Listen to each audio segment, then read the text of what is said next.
حضرت سعدی شیرازی رحمۃ اللہ علیہ فرمایا کرتے تھے کہ لکڑی کو گھن کھاتا ہے، بڑے لوگوں کو چاپلوسی کھا جاتی ہے، خوشامد کھا جاتی ہے۔ چاپلوسی کرنا، جھوٹی تعریفیں کرنا، یہ روحانی مسائل میں سے ایک بڑا مسئلہ ہے۔ اللہ تبارک و تعالیٰ نے قرآن مجید میں منافقین کی ایک بات کا ذکر فرمایا۔ وَإِذَا قِيلَ لَهُمْ لَا تُفْسِدُوا فِي الْأَرْضِ، جب ان سے کہا جائے نا کہ زمین میں فساد نہ پھیلاؤ، قَالُوا إِنَّمَا نَحْنُ مُصْلِحُونَ، کہتے ہیں ہم تو سنوارنے والے ہیں، ہم تو صلح جو لوگ ہیں۔ حضرت صدر الافاضل رحمۃ اللہ تعالی علیہ ارشاد فرماتے ہیں کہ کفار سے میل جول رکھنا، ان کی خاطر دین میں مداحنت کرنا، اہل باطل کی چاپلوسی کرنا، ان کی خوشی کے لیے صلح کل بن جانا، اظہار حق سے بچنا، یہی تو منافقین کا طریقہ ہے کہ مسلمانوں کے پاس آتے تھے تو ان کی خوشامد کرتے تھے، ادھر جاتے تھے تو ان کی خوشامد کرتے تھے، جب کہا جاتا تھا فساد نہ کرو تو کہتے ہم تو صلح کرنے والے ہیں، گویا دونوں گھروں کو راضی رکھنے والے ہیں۔ چاپلوسی کرنا، خوشامد کرنا اور ناجائز کرنا۔ اگر آپ کسی شخص کو اچھا جانتے ہیں تو اس کے لیے خیر کے جملے کہیں، لیکن اس کی پشت کے پیچھے بھی تو کہے جا سکتے ہیں۔ ہمارے زمانے کے اندر منہ پر تعریفوں کے لمبے پل ہیں، لمبی باتیں ہیں، لمبی تعریفیں ہیں، لیکن پشت کے پیچھے اللہ اکبر، یہ وہی لوگ ہیں جو سامنے بڑی تعریفیں کر رہے تھے، لیکن جب وہ شخص چلا گیا تو پھر ان کا ذوق ہی بدل گیا۔ تو یہ ایک بڑا عجیب مسئلہ ہے۔ یہ کون لوگ کرتے ہیں یہ کام؟ زیادہ تر یہ وہ لوگ کام کرتے ہیں جن کی طبیعت آرام پسند ہوتی ہے، خود محنت نہیں کرنا چاہتے، کسی کی چاپلوسی کر کے، کسی کی خوشامد کر کے اپنے معاملات زندگی چلانا چاہتے ہیں، خود مشقت کا رستہ اختیار نہیں کرتے۔ کچھ لوگ ایسے ہوتے ہیں جنہیں منصب چاہیے ہوتا ہے تو وہ کسی صاحب منصب کی اتنی رج کے تعریف کرتے ہیں، اتنا اس کے پیچھے چلتے ہیں، اتنا آگے لے جاتے ہیں، اس کی کسی غلطی کو غلطی ماننے کو تیار نہیں ہوتے۔ صرف اتنی بات ہوتی ہے کہ اس صاحب منصب کے ساتھ ملوں گا تو کوئی چھوٹا موٹا عہدہ مجھے بھی مل جائے گا۔ کچھ لوگ اس لیے چاپلوسی کرتے ہیں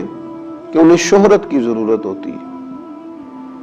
انہیں چاہیے ہوتا ہے کہ میرا بھی نام ہو جائے،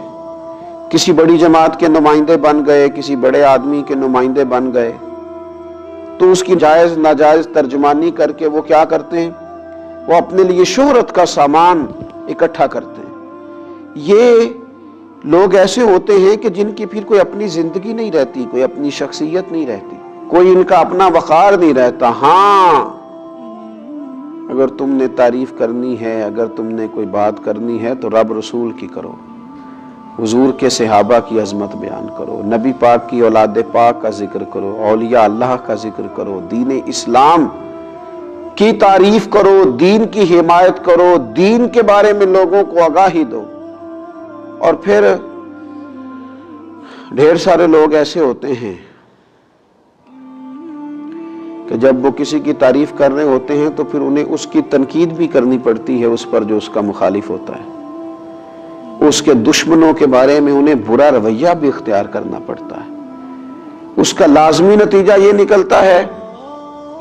کہ پھر یہ عداوتیں پھیلاتے ہیں، نفرتیں پیدا کرتے ہیں، بہت سارا نقصان ان کی وجہ سے ہوتا ہے۔ بغض، کینہ، عداوت، ان چیزوں کو فروغ دینے میں یہ چاپلوس لوگ بڑا کردار ادا کرتے ہیں۔ تو اپنی زندگی میں بندہ وقار والا بنے۔ ہاں، کوئی شخص اگر صاحب کمال ہے، اس کی تعریف کی جائے، اس کے لیے خیر کا جملہ کہا جائے، لیکن اتنا جس حد تک کہ وہ ہے۔ بریلی شریف کے بہت بڑے بزرگ تھے، شیخ الحدیث حضرت مولانا تحسین رضا صاحب رحمۃ اللہ تعالی علیہ،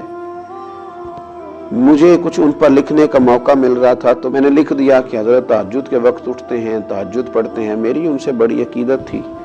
تو حضرت صدر العلماء رحمۃ اللہ تعالی علیہ مجھے فرمانے لگے، مجھے فون آیا ان کا، کہنے لگے میں تہجد کی نماز نہیں پڑھتا،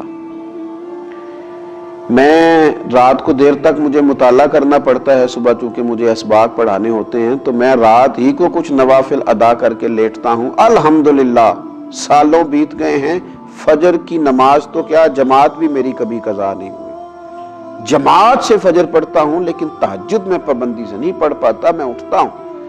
وہ بات لکھو جو خوشامد کے دائرے میں نہ جائے، جو ایسی نہ ہو جو خلاف واقعہ ہو، ہمارے بزرگ اس کو سختی سے ناپسند کرتے، سختی سے۔ ہم نے دیکھا کچھ مشائخ کو دیکھا، اگر کسی شخص نے مبالغہ آرائی کے ساتھ ان کی تعریف کی تو انہوں نے روک دیا، انہوں نے کہا نہ بھائی میں اس منصب کا اہل نہیں ہوں، مجھے صرف وہ کہو